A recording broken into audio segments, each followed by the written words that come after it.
Rotary हुंदी है, घूमदी आ, ठीक है। एक हुंदी शाफ्ट, एक हुंदा एक्सल। एक्सल जिहड़ा आ उहनूं असीं यूज़ करदे आ जिथे बैंडिंग मूवमेंट होवे कल्ली, ठीक है। जिथे कल्ली बैंडिंग मूवमेंट है उत्थे असीं एक्सल यूज़ करदे आ। वो रोटेट नहीं करदा अपने एक्सिस दे आले दुआले, शाफ्ट जिहड़ी रोटेट करदी आ। शाफ्ट की शेप जिहड़ी आ जनरली सिलेंड्रीकल हुंदी आ, ठीक है, सिलेंड्रीकल शेप हुंदी है शाफ्ट की। पर इस तो इलावा होर क्रॉस सैक्शन भी हो सकते शाफ्ट के, ठीक है। पर मोस्टली जिहड़ी आ वो राउंड इदा सिलेंड्रीकल शेप हुंदी शाफ्ट की, ठीक है। इस शाफ्ट की कोई लेंथ भी हुंदी आ, स्टैंडर्ड लेंथ। शाफ्ट असीं उहनूं ही कहंदे आ जिहदी लेंथ जिहड़ी आ लॉन्ग होवे, ठीक है। जिहड़ी शॉर्ट लेंथ दी होवे उहनूं असीं शाफ्ट नहीं कहंदे, उहनूं आपां की कहंदे स्पिंडल। स्पिंडल ते शाफ्ट दे विच यही फर्क आ कि दोनों पावर ट्रांसमिट करदियां आ, पर स्पिंडल जिहड़ी शॉर्ट लेंथ दी आंदी आ, शाफ्ट जिहड़ी लॉन्ग लेंथ दी आंदी आ। जिद्दां 5 मीटर, 6 मीटर, 7 मीटर ये स्टैंडर्ड लेंथ है जिहड़ी शाफ्ट दी आंदी आ, ठीक है। इदां ही स्टैंडर्ड साइज भी इन्हां दा स्टैंडर्ड आ, जिद्दां 25 mm तो 60 mm तक 5 mm के स्टैप च आती है। 5 mm का स्टैप का मतलब 25 तो बाद 30, 30 तो बाद 35, 35 तो बाद 40, 40 तो बाद 45, 50, 55 ते 60, ठीक है। तो 60 mm तो 110 mm तक 10 mm के स्टैप च आती है, ठीक है।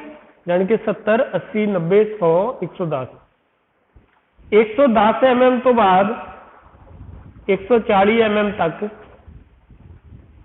15 mm के स्टैप च आती है, 125 ते 140 दो शाफ्ट आनी है, ठीक है। उस तो बाद 140 mm तो लैके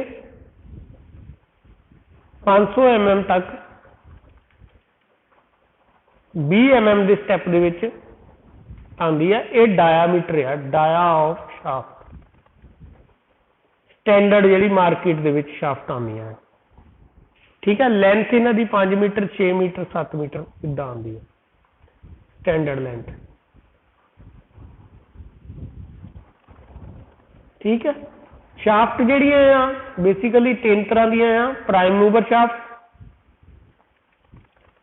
प्राइम मूवर किहड़े हुंदे आ जिन्हां दे विच असीं पावर जनरेट करते हैं, ठीक है। जिद्दां टरबाइन दे विच टरबाइन शाफ्ट,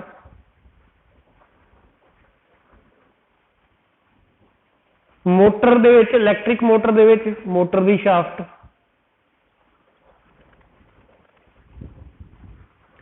ठीक है। इंजन शाफ्ट,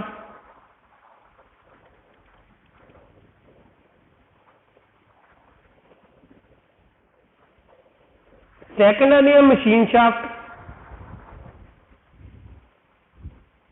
मशीन शाफ्ट जिहड़ियां मशीन असीं उन्हां दे विच यूज करते हैं, जिद्दां लेथ, लेथ दे विच आंदी आ, ड्रिलिंग मशीन दे विच आंदी आ, स्पिंडल है ना, मिलिंग मशीन दे विच आंदी आ। ये सारिया स्पिंडल मशीन शाफ्ट जिहड़ियां मशीन दे विच यूज होंदियां। तीजी हैगी power transmission shaft,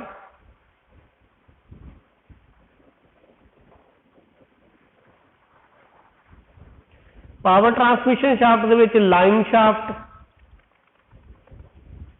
counter shaft, jack, ठीक है। इन्हों असीं पावर ट्रांसमिट करने लई यूज करते हैं जदों एक प्राइम मूवर तो अगे किते पावर लैके जानी है, पावर ट्रांसमिट करनी है, ठीक है। टॉर्क ट्रांसमिट करना उहदे लई यूज करते हैं,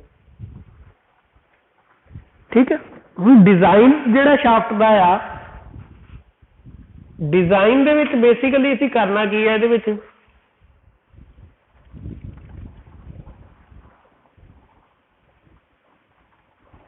डिजाइन ऑफ शाफ्ट दे विच असीं मेन चीज आ डायामीटर फाइंड आउट करना। शाफ्ट का डायमीटर कढ़ना है असी, लेंथ जिहड़ी आ वो असी जिथे यूटिलाइज करनी है शाफ्ट जिथे यूज होनी आ ਉਹਦੇ अकॉर्डिंग उत्थे जिहड़ी स्पेस आ ਉਹਦੇ अकॉर्डिंग लेंथ ਉਹਦੀ हो जानी है। ठीक है, नहीं तो असी दो चीज़ां फाइंड आउट करनिया, एक लेंथ ते एक डायमीटर। हुण पहला असी ये देखना कि शाफ्ट दे डिजाइन करन लई कितनी पावर ट्रांसमिट करन लई किन्ने डायमीटर दी शाफ्ट की लोड़ आ। ठीक है, बेसिकली असी डायमीटर फाइंड आउट करना कि कितनी पावर ट्रांसमिट करन लई किन्ना शाफ्ट डायमीटर जिहड़ा आ वो चाहीदा आ। जे उस तो घट होऊगा तो शाफ्ट दे विच की प्रॉब्लम आऊगी।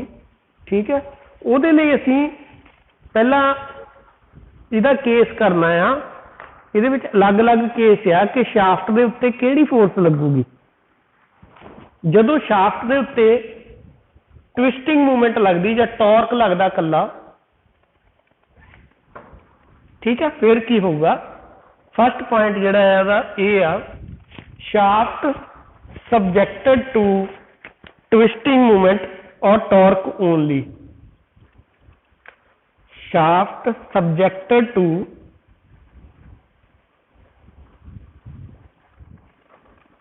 twisting movement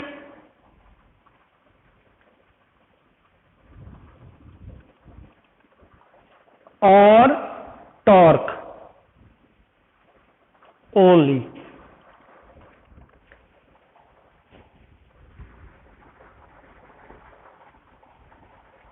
टॉर्क की हुंदा,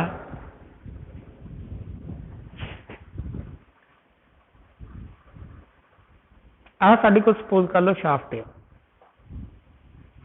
शाफ्ट रोटेट कर दी है, इत्थों इत्थे तक डिस्टेंस जिहड़ा है डायमीटर डिवाइडेड बाई 2, इत्थे फोर्स लगदी F। टॉर्क जिहड़ा आ फोर्स इंटू डिस्टेंस। ठीक है, इस जगह ते असीं टॉर्क फाइंड आउट करते हैं। आउटर मोस्ट फाइबर के उपर शाफ्ट के सब तो दूर वाले किनारे के उत्ते कितना टॉर्क लग रहा। ठीक है, ये टॉर्क का इफेक्ट की हुंदा कि ये जिहड़ी शाफ्ट आ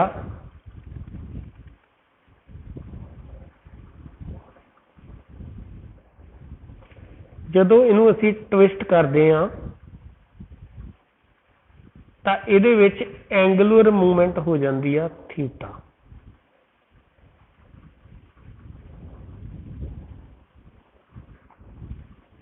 ठीक है, आ इधर नू फोर्स लग रही है, इधर नू फोर्स लग रही है, ट्विस्ट हो रही है। ठीक है, क्योंकि रोटेट करती है एक साइड तो इधर रोटेट करती है, दूजी साइड रोटेट होना नहीं चाहती क्योंकि उहदे ते लोड आ। ठीक है, वो करके शाफ्ट जी है ट्विस्ट हो जाती है, वो कोई एंगल जोड़ा आ वो ट्विस्टिंग एंगल क्रिएट हो जाता। ये असी फार्मूला यूज करते हैं torque equation T/J is equal to Fs over R। इत्थे T की आ टॉर्क, यदि वैल्यू फोर्स इंटू डिस्टेंस। ठीक है, D की आ डायामीटर। सैकेंड जे, जे जिहड़ा आ polar movement of inertia uh.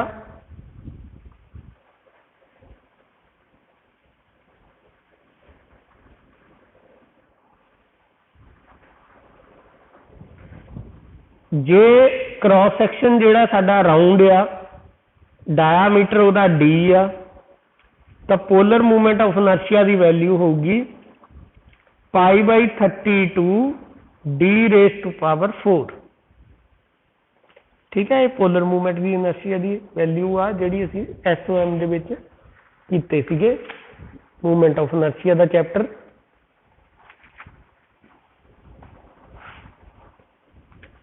R radius आ, R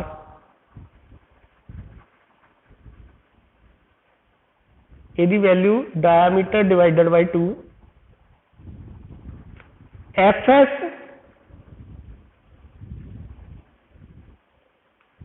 shear stress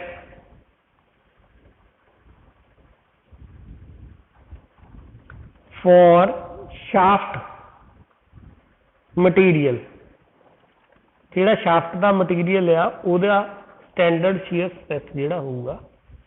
ठीक है, ये वैल्यूज ਅਸੀਂ ਇਹਦੇ ਵਿੱਚ पुट कर ਦਿੰਦੇ इक्वेशन टॉर्क ਦੀ ਜਿਹੜੀ ਆ T over J, J ਦੀ ਜਗ੍ਹਾ ਆ ਗਿਆ π/32 d raised to power 4 equal to Fs divided by R, R ਦੀ ਜਗ੍ਹਾ ਆ ਗਿਆ d/2।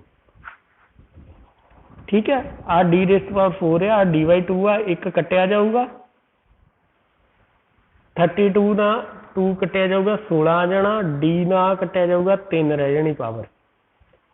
तो टॉर्क की वैल्यू साडे को इत्थे आ गई π/16 d³ Fs। ये फार्मूला असी की दे विच भी कीता। ठीक है, सेम फार्मूला शाफ्ट ਲਈ। इत्थे d की वैल्यू आ गई साडे कोल 16t divided by pi into Fs cube root. ठीक है, क्लीयर है पुत्ता? हाँ, इत्थे तक जे सानू पता है कि कितना टॉर्क असी ट्रांसमिट करना है तो असी डायामीटर शाफ्ट का असी फाइंड आउट कर सकते हैं कि शाफ्ट का डायामीटर कितना होना चाहिए।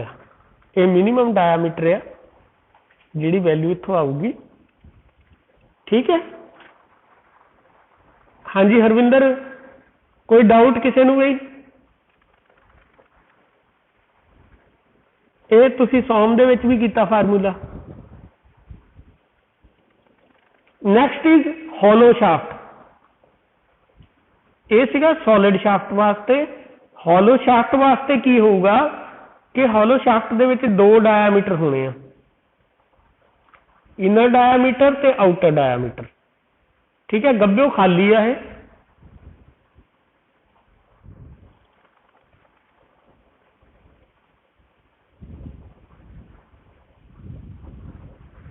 बाहरला डायामीटर d आउटर, अंदर वाला डायामीटर d इनर di। ठीक है, ये पोलर मूवमेंट ऑफ इनर्शिया जिहड़ा आ वो होगा π/32 d outer raise to power 4 minus π/32 d inner raise to power 4।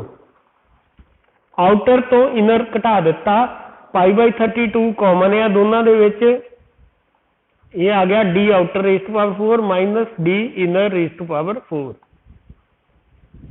ठीक है, ते बाकी फार्मूला सेम रहना। टॉर्क की वैल्यू आ जानी साडे कोल π/16 d outer raise to power 4 minus d inner raise to power 4, जिहड़ा रेडियस आ वो value d outer divided by 2 आना। ठीक है, divided by d outer into Fs। ठीक है, क्लियर है भाई? जे के हैगी ratio d inner divided by d outer, तो ये वैल्यू इन टर्म्स ऑफ के भी आप कढ़ सकते हैं। इनू ये नाल डिवाइड कर देंगे, एक बार ये नाल डिवाइड कर देंगे। ठीक है, तो साडे कोल फार्मूला जिहड़ा आ वो बन जाना टॉर्क का π/16 d आउटर क्यूब 1 माइनस के raise to power 4 into Fs। ठीक है, हुण इत्थे तक कोई डाउट किसी नूं?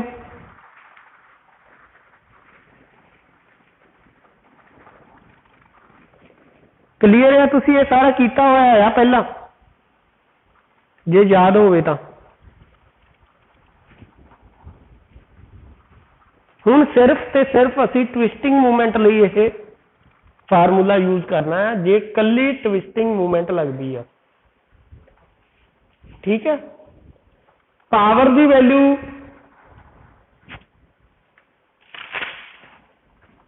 पावर की टॉर्क की वैल्यू की होंगी है 2πn t divided by 60। TOM दे विच कीता सी फार्मूला है, इतों असीं टॉर्क की वैल्यू कढ़ सकते हैं P into 60 t divided by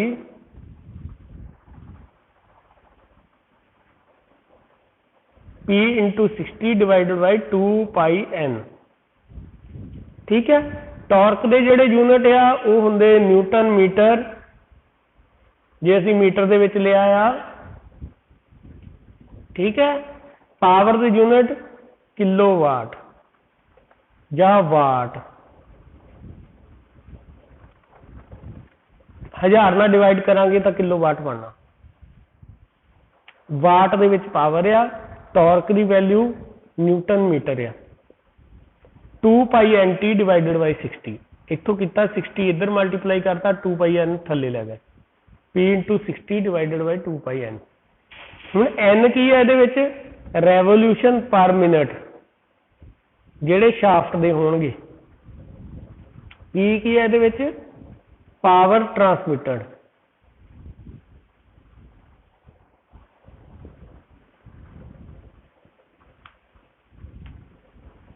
हाँ जी क्लीयर है इत्थे तक पुत्र? किसी को कोई डाउट होवे?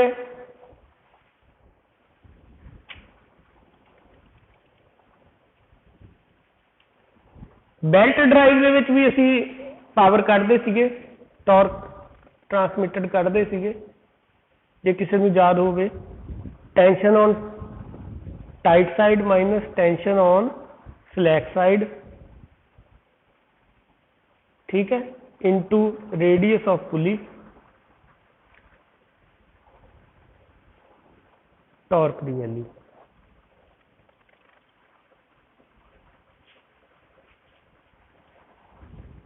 इस तो इलावा एक शॉक फैक्टर आंदा आ,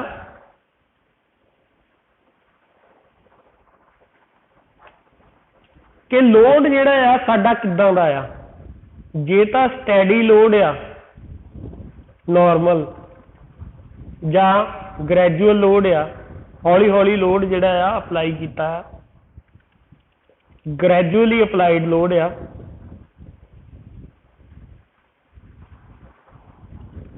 तो शॉक फैक्टर के एस की वैल्यू 1 आती है, ठीक है। तो जे माइनर शॉक्स वाला लोड आ तो शॉक फैक्टर की वैल्यू 1 तो लैके 1.5 तक आती है, ठीक है, डिपेंड करता किन्ने के शॉक है। तो जे हैवी लोड आ तो हैवी शॉक आ, जिदा ऑटोमोबाइल्स दे विच हुंदा कि बार बार क्लच घुटिया ब्रेक लग गई, ठीक है, तो इसकी वैल्यू 1.5 तो लैके 3 तक आती है। इनू असी यूज किद्दां करना आ, जिहड़ी टॉर्क आ टॉर्क दे नाल मल्टीप्लाई कर देना के एस नू, जिहड़ा साडा फार्मूला आ वो इदां बन जाना, ठीक है। जानी कि जे माइनर शॉक आ तो 1.5 गुणा कर देना टॉर्क नू, जे हैवी शॉक आ तो 3 गुणा कर देना टॉर्क नू, ठीक है। उहदे हिसाब दे नाल डी की वैल्यू असीं कढ लैनी, डायामीटर उन्ना ज़्यादा वड्डा हो जाऊगा, ठीक है। तो जे की पाई हुई आ शाफ्ट दे विच ते शाफ्ट वीक हो जानी आ, की दे नाल स्लॉट कट्टना पैंदा जिहदे नाल जिहड़ी शाफ्ट आ वो वीक हो जाती आ। तो उस केस दे विच डिजाइन स्ट्रैस जिहड़ा आ ओनू 0.75 नाल मल्टीप्लाई कर देना असीं,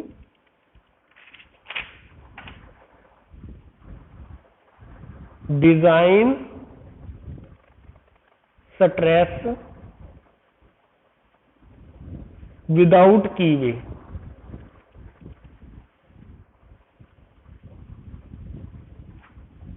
विद कीवे, जानी कि स्ट्रैस नूं असीं उन्ना घटा देना, क्योंकि डी की वैल्यू जिहड़ी आ उहदा फार्मूला असीं हुणे कीता सीगा, डी की वैल्यू दा cube root of 16t divided by pi into F S. F S की आ स्ट्रैस, ते जे असी की वे ला दिता ਤਾਂ ਇੱਥੇ FS ਦੀ ਵੈਲਿਊ ਨੂੰ ਮਲਟੀਪਲਾਈ ਕਰ ਦੇਣਾ 0.75 ਦੇ ਨਾਲ। ਠੀਕ ਹੈ, ਇਹਦੇ ਨਾਲ ਵੈਲਿਊ FS ਦੀ ਘਟ ਜਾਊਗੀ, ਜਾਣੀ ਕਿ ਜੇ 100% ਸੀ ਵੈਲਿਊ ਤਾਂ 75% ਵੈਲਿਊ ਜਿਹੜੀ ਆ ਅਸੀਂ ਲੈਣੀ ਆ, ਜਿਹਦੇ ਨਾਲ D ਦੀ ਵੈਲਿਊ ਜਿਹੜੀ ਇਨਕਰੀਜ਼ ਹੋ ਜਾਣੀ ਆ। ਡਾਇਆਮੀਟਰ ਜਿਹੜਾ ਉਨਾ ਵੱਡਾ ਲਵਾਂਗੇ ਅਸੀਂ ਸ਼ਾਫਟ ਨੂੰ, ਜੇ ਉਹਦੇ ਚ ਕੀ ਵੇ ਰੱਖਿਆ ਹੋਇਆ।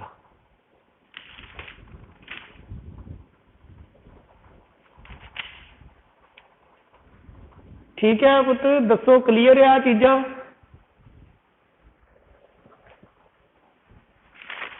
हाँ जी पुत बोलो, कुछ बोलते नहीं।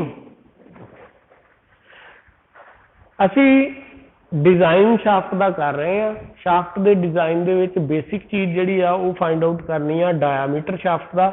शाफ्ट का डायामीटर फाइंड आउट करने लई असी टॉर्शनल इक्वेशन लगाई T/J is equal to FS over R।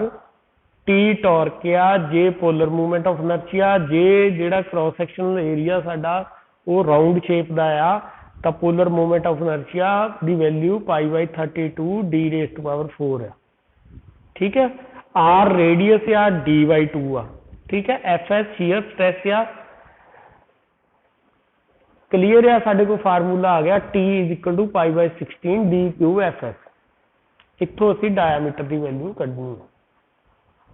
ठीक है, तो जे हॉलो शाफ्ट आ तो D outer divide minus D inner हो जाना, जिहड़ा पोलर मूवमेंट ऑफ इनर्शिया आ। ठीक है, आउटर दा polar movement of inertia minus inner दा पोलर मूवमेंट ऑफ इनर्शिया गब्बे वाला आ जाना साडे को वैल्यू, है ना। पूरे दे विचों आ घटाती वैल्यू ते आ बची वैल्यू जिहड़ी आ वो आ जानी रिंग दी। ठीक है, क्लीयर है इत्थों पॉइंट। जिहड़ा रेडियस की वैल्यू आ वो असीं आउटर मोस्ट लेना है, क्योंकि रेडियस समेटा आउटर मोस्ट फाइबर का ही लेने आप टॉर्क दे विच। ठीक है, पावर की वैल्यू 2π/NT डिवाइडेड बाई 60। जे तो है लोड जिहड़ा स्टडी आ तो KS की वैल्यू शॉक फैक्टर की वैल्यू 1 ही ले लैनी आ, तो टॉर्क सीधे ही कट देना। जे माइनर शॉक आ तो 1.5 गुना कर देनी टॉर्क की वैल्यू, KS ना मल्टीप्लाई कर देना 1.5 के नाल।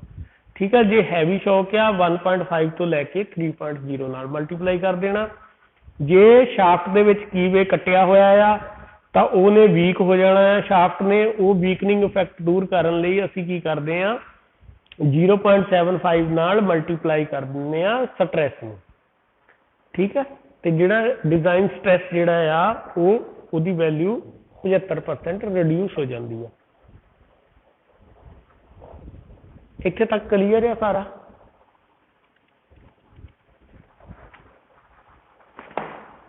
हाँ जी बोलो पुत्र,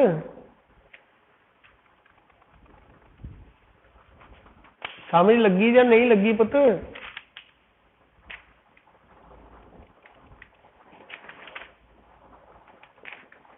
हाँ, कोई डाउट हैगा तो हले पूछ लो, फिर आप आगे चलीए। ठीक है, हुण एक आपां न्यूमेरिकल देखते हैं। कहता a line shaft rotating at 200 RPM, N की वैल्यू देती 200 RPM, is to transmit 20 kilowatt. ठीक है, किन्ने किलोवाट पावर? 20 किलोवाट। पावर की वैल्यू दी उन्हें 20 किलोवाट। ठीक है, RPM की वैल्यू दी उन्हें 200, एन की वैल्यू 200 देती। ठीक है, अगे की कहता the shaft may assume to be made of mild steel with an allowable shear stress of 42 megapascal। FS की वैल्यू 42 megapascal, shear stress की वैल्यू यानी कि 42 न्यूटन पर mm²। ठीक है, determine the diameter of shaft neglecting bending movement। हुण bending movement नहीं देखनी है असी, कली टॉर्क ट्विस्टिंग मूवमेंट देखनी है। ठीक है, हुण आ वैल्यू सानू दे दित्तियां। 20 किलोवाट नूं वाट च असी कन्वर्ट करांगे 2 × 1000। वाट हो जाएंगे। ठीक है, सानू डायामीटर कढ़ण लई सानू टॉर्क की वैल्यू चाहिए है। टॉर्क की वैल्यू किद्दां फाइंड आउट करनी, असी पावर तो फाइंड आउट करनी आ। पावर का formula 2 pi N T divided by 60। इत्थों असी टॉर्क फाइंड आउट करना equal to 60 multiplied by P power divided by 2 pi N. Value सारिया ही पता है, 60 गुणा 20 गुणा 1000 है ना, पावर की वैल्यू हो गई आ, divided by 2 into pi into N की वैल्यू 200 दी आरपीएम। इतों साडे को टॉर्क की वैल्यू आ गई। हुण इत्थे एक चीज़ का ख्याल रखना, ये जिहड़ी टॉर्क की वैल्यू न्यूटन मीटर दे विच आनी आ, क्योंकि पावर असी वाट दे विच लई आ। ये आ गई 955 न्यूटन मीटर। फिर इनू न्यूटन MM दे विच कन्वर्ट करना, क्योंकि डायामीटर असी मिलीमीटर दे विच लेना आ। फिर 955 गुणा 10 की पावर 3, 1000 होंदे ना, 1 मीटर दे विच 1000 MM होंदे आ। 1000 दे नाल मल्टीप्लाई कर देना इनू, ये साडे को टॉर्क की वैल्यू आ गई। टॉर्क का formula pi by 16 D cube FS। ठीक है, डी की वैल्यू ये तो असी फाइंड आउट करते हैं, cube root of 16 T divided by pi into FS। हुण दसो ये टॉर्क की वैल्यू सानू पता है 955 गुणा 10 की पावर 3, पाई की 3.14, FS की वैल्यू जी 42 मैगा पास्कल है ना, 42 न्यूटन पर MM स्क्वेयर। ठीक है, टॉर्क की वैल्यू भी आप MM च ले ली, ये भी MM च। जे असी मीटर दे विच फाइंड आउट करनी है डायामीटर की वैल्यू, तो ये दोनों वैल्यू सानू मीटर दे विच लैनिया पैणियां। फिर असी आ न्यूटन मीटर ले लेना सी। इत्थे जिहड़ी आ वैल्यू आ ये भी चेंज कर देनी सी, इनू भी डिवाइड कर देना सी आपां। हुण ये वैल्यू कितनी आई साडे कोल, D is equal to cube root of, cube root कढ़ना आंदा सारे नू, 955 गुणा 10 की पावर 3 गुणा 16 डिवाइडेड बाई 3.14 इंटू 42। मल्टीप्लाई करके जरा कड्डो, दसो कितना आंसर आया शाफ्ट का डायामीटर। क्यूब रूट कढ़ के दसो, मैनू पता लगे तुहानू। अपने चैट बॉक्स च लिखो सारे अपने अपने आंसर, डी की वैल्यू कढ़ के आंसर लिखो, जल्दी करो।